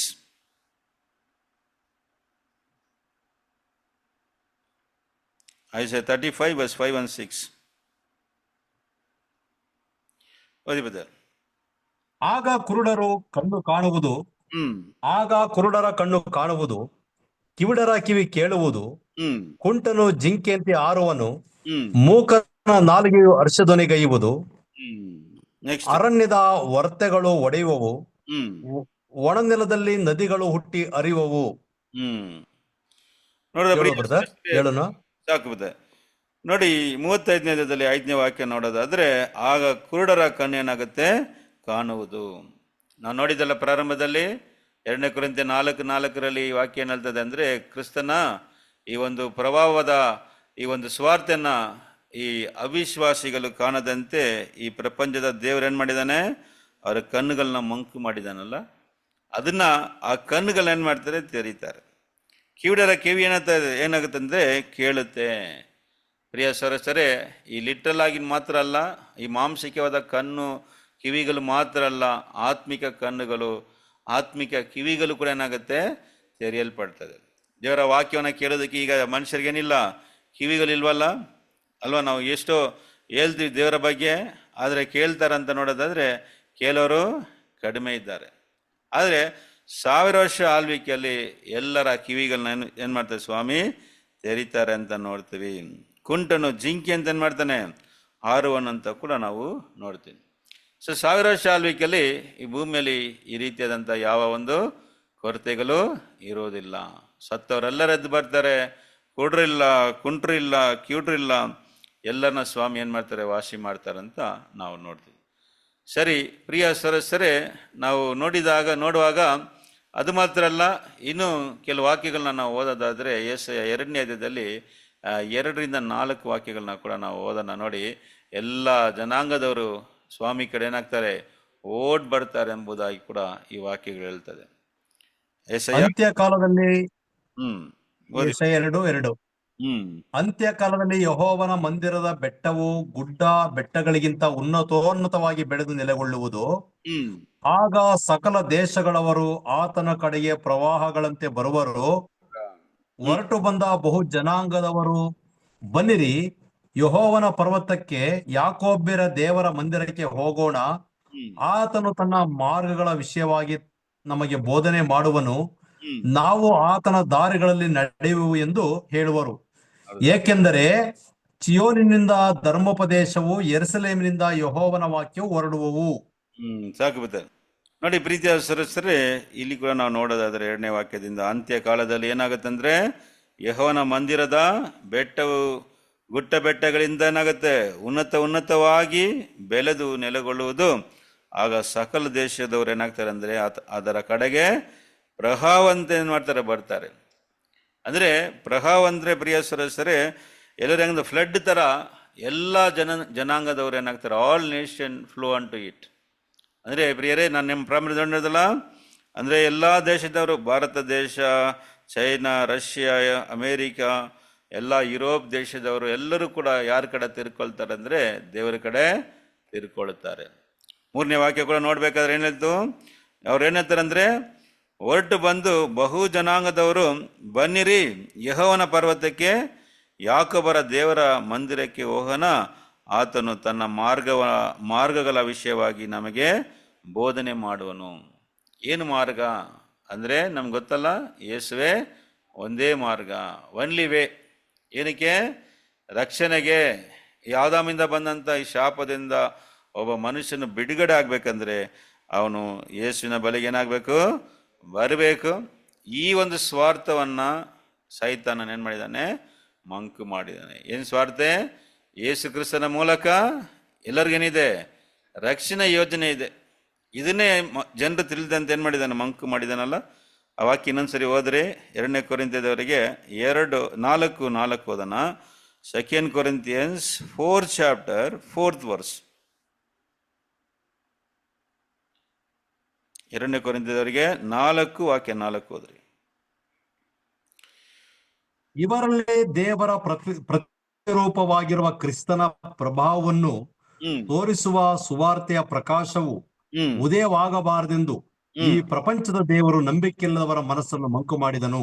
ನೋಡಿದ ಪ್ರಿಯ ಸರಸ, ಇದೇ ಈ ಒಂದು ಕ್ರಿಸ್ತನ ಪ್ರಭಾವವನ್ನು ತೋರಿಸುವ ಸ್ವಾರ್ಥೆಯ ಪ್ರಕಾಶವು ಉದಯವಾಗದಂತೆ ಏನ್ ಮಾಡಿದಾನೆ, ಈ ಪ್ರಪಂಚದ ದೇವರು ನಂಬಿಕೆಯಿಲ್ಲದವರ ಮನಸ್ಸನ್ನು ಮಂಕು ಮಾಡಿದ್ದಾನೆ. ಇದೇ ಗೊತ್ತಿಲ್ವಲ್ಲ ಲೋಕಕ್ಕೆ ಅಲ್ವಾ ಪ್ರಿಯ ಸರ? ಯೇಸ್ವಾಮಿಯೇ ಒಂದೇ ಮಾರ್ಗ ಎಂಬ ಈ ಸತ್ಯನ ತಿಳಿದಿರುವಂತ ಎಲ್ಲರಿಗೂ ಕೂಡ ಈ ಮಾರ್ಗವನ್ನು ಏನ್ ಮಾಡ್ತಾರೆ, ಬೋಧಿಸ್ತಾರೆ. ಆದಾಮಿಂದ ಹುಟ್ಟಿದವರೆಲ್ಲರೂ ಕೂಡ ಪುನರ್ತನದಲ್ಲಿ ಬಂದು ಯೇಸು ಕ್ರಿಸ್ತನೇ ಒಂದೇ ಮಾರ್ಗ ಅಂತ ತಿಳಿದು ಎಲ್ಲರೂ ಕೂಡ ಏನಾಗ್ತಾರೆ, ರಕ್ಷಣೆಯನ್ನ ಹೊಂದುತ್ತಾರೆ.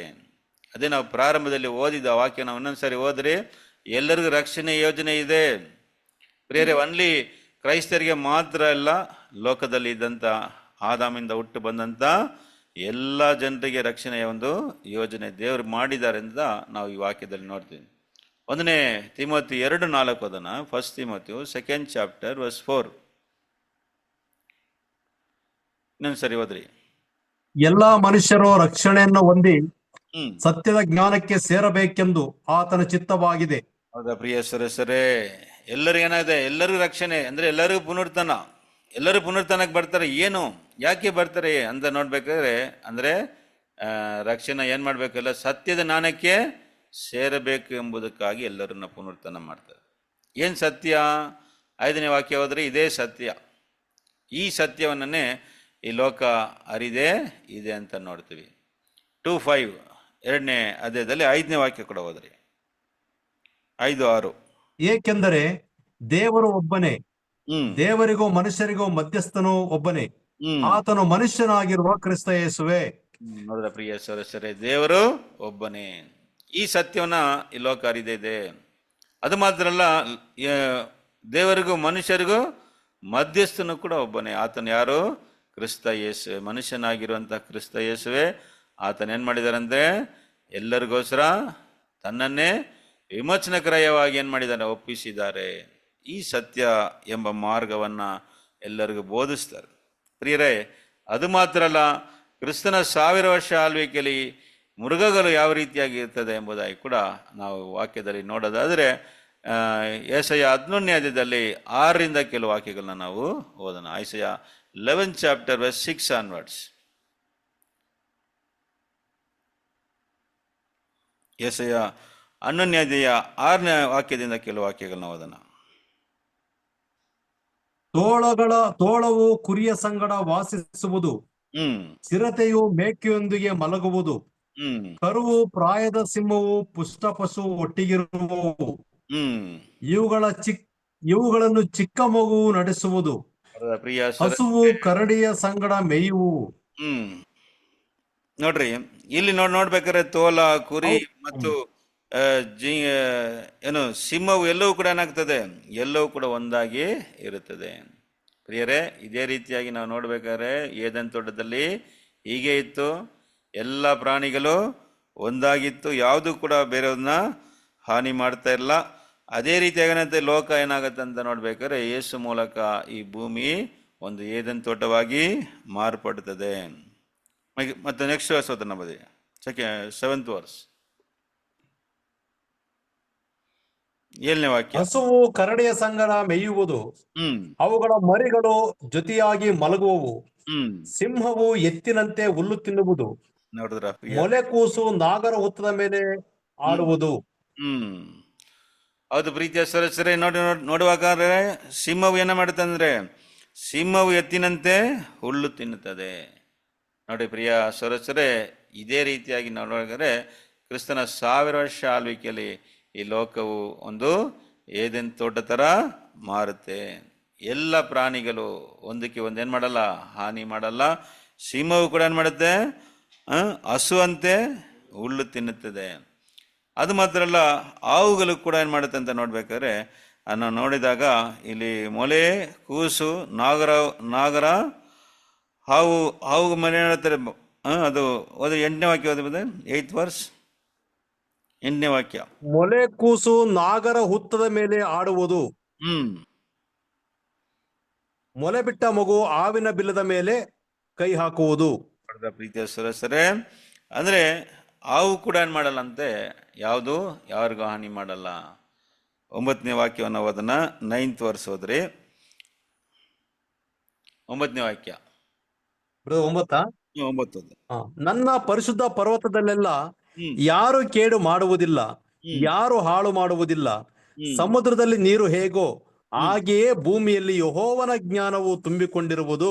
ಪ್ರೀತಿಯ ಸರಸರೇ, ಇಲ್ಲಿ ನಾವು ನೋಡ್ಬೇಕಾದ್ರೆ ಯೆಹೋವನ ಜ್ಞಾನ ಯಾವ ರೀತಿಯಾಗಿ ಭೂಮಿಯಲ್ಲಿ ಇರ್ತದೆ ಅಂತ ನೋಡ್ಬೇಕಾದ್ರೆ, ಸಮುದ್ರದಲ್ಲಿ ನೀರು ಹೇಗೆಯೋ ಹಾಗೆಯೇ ಭೂಮಿಯಲ್ಲಿ ಯೆಹೋವನ ಜ್ಞಾನವು ಏನಾಗುತ್ತೆ, ತುಂಬಿಕೊಂಡಿರ್ತದೆ.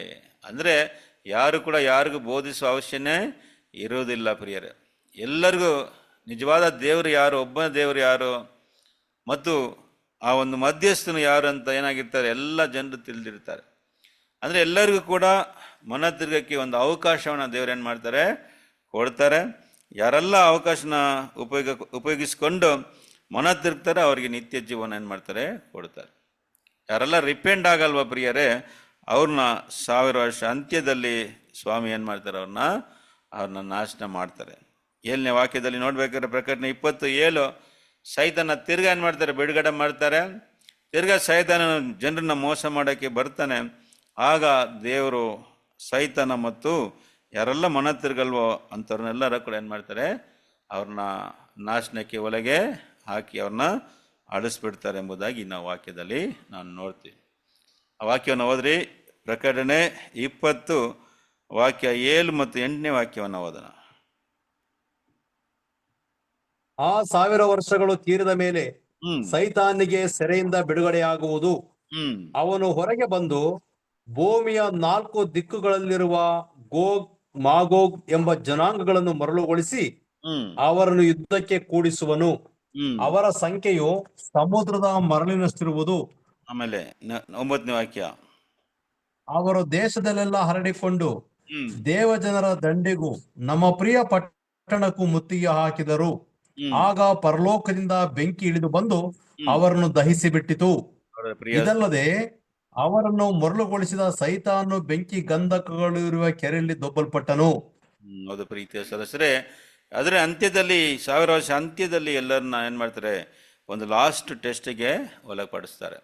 ಎಲ್ಲರೂ ಏನಾಗಬೇಕು, ಫೈನಲ್ ಟೆಸ್ಟ್. ಎಲ್ಲ ಮನುಷ್ಯರು ಯಾರೆಲ್ಲ ಮನಕ್ಕೆ ತಿರುಗಿದಾರೋ ಇಲ್ಲವೋ ಎಂಬುದಾಗಿ ದೇವರು ಸೈತಾನ ಏನು ಮಾಡ್ತಾರೆ, ಬಿಡುಗಡೆ ಮಾಡ್ತಾರೆ. ಆಗ ಯಾರೆಲ್ಲ ಸೈತಾನ್ ಜೊತೆಗೆ ಸೇರ್ಕೊಳ್ತಾರೋ ಸೈತಾನ ಮತ್ತು ಆ ಜನರನ್ನೆಲ್ಲರನ್ನ ಕೂಡ ಏನು ಮಾಡ್ತಾರೆ, ಕೊನೆಯಲ್ಲಿ ಅಳಿಸ್ಬಿಡ್ತಾರೆ. ಸೊ ಇದು ದೇವರ ಒಂದು ಯೋಜನೆಯಾಗಿದೆ.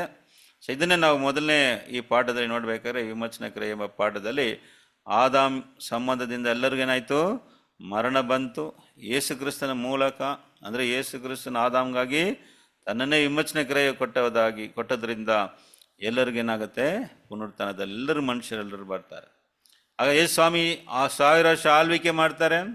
ಆ ಆಳ್ವಿಕೆಯಲ್ಲಿ ಸೈತಾನನ ಬಂಧನ ಇಡ್ತಾರೆ ಮತ್ತು ಎಲ್ಲ ಜನರ ಕಣ್ಗಳನ್ನ ತೆರೀತಾರೆ. ಎಲ್ಲ ಜನಾಂಗದವ್ರು ಏನಾಗ್ತಾರೆ, ಎಲ್ಲರೂ ಯೇಸು ಸ್ವಾಮಿ ಕಡೆ ತಿರ್ಕೊಳ್ತಾರೆ. ಫೈನಲ್ ಆಗಿ ಸೈತಾನ ಬಿಡಬೇಕಾದ್ರೆ ಯಾರೆಲ್ಲ ಮನ ತಿರುಗಲಿಲ್ವೋ ಅವರೆಲ್ಲನೂ ಕೂಡ ಎರಡನೇ ಮರಣದಲ್ಲಿ ಅಲಿಸ್ಬಿಡ್ತಾರೆ ಎಂಬುದಾಗಿ ದೇವರ ಒಂದು ಯೋಜನೆಯನ್ನ ಈ ಒಂದು ಪಾಠದಲ್ಲಿ ನೋಡ್ದೋ. ಪ್ರಿಯ ಸದಸ್ಯರೇ, ನೆಕ್ಸ್ಟ್ ಪಾಠದಲ್ಲಿ ನಾವು ಇನ್ನೂ ಅನೇಕ ವಿಷಯಗಳನ್ನ ಏನು ಮಾಡೋಣ, ನಾವು ಬರುವಂಥ ಪಾಠಗಳಲ್ಲಿ ನಾವು ಇನ್ನೂ ಬೈಬಲಲ್ಲಿರುವಂಥ ಅಡಗಿರುವಂಥ ಇನ್ನೂ ಅನೇಕ ವಿಚಾರಗಳನ್ನ ನಾವು ನೋಡೋಣ. ದೇವ್ರ ಈ ವಾಕ್ಯಗಳನ್ನ ಆಶ್ರಯಿಸಲಿ. ದೇವ್ರಿಗೆ ಚಿತ್ತವಿದ್ದರೆ ನಾವು ನೆಕ್ಸ್ಟ್ ಮಂಡೇ ನಾವು 3ನೇ ಪಾಠವಾಗಿ 3 ಲೋಕಗಳು ಎಂಬ ಒಂದು ಟಾಪಿಕಲ್ಲಿ ನಾವು ಪಾಠವನ್ನು ನಾವು ಧ್ಯಾನ ಮಾಡೋಣ. ದೇವ್ರು ನಮ್ಮನ್ನು ಕೂಡ ಆಶ್ರಯಿಸಲಿ. ಆಮೇಲೆ ಓಕೆ, ಥ್ಯಾಂಕ್ ಯು ಬ್ರದರ್. ನಮ್ಮೆಲ್ಲರಿಗೂ ಸಹ ಈಡು ಬಲಿಯ ಒಂದು ಪಾಠವನ್ನ ಎಲ್ಲರಿಗೂ ಸಹ ಅರ್ಥ ಆಗುವ ರೀತಿಯಲ್ಲಿ ಹಂಚಿಕೊಟ್ಟಂತ ಪ್ರೀತಿಯ ಸಹೋದರಿಗೆ ಯೇಸು ಕ್ರಿಸ್ತನ ನಾಮದಲ್ಲಿ ವಂದಿಸುವನಾಗಿದ್ದೀನಿ. ಈ ಕೂಟವನ್ನು ಮುಕ್ತಾಯ ಮಾಡುವ ಹಾಗೆ ನಮ್ಮ ಪ್ರೀತಿಯ ಸಹೋದರಿಯಾಗಿರುವಂತಹ ವೀಣಾ ಸಿಸ್ಟರ್ ಒಂದು ಆತ್ಮೀಯ ಗೀತೆ ಹಾಡಬೇಕೆಂಬುದಾಗಿ ನಾನು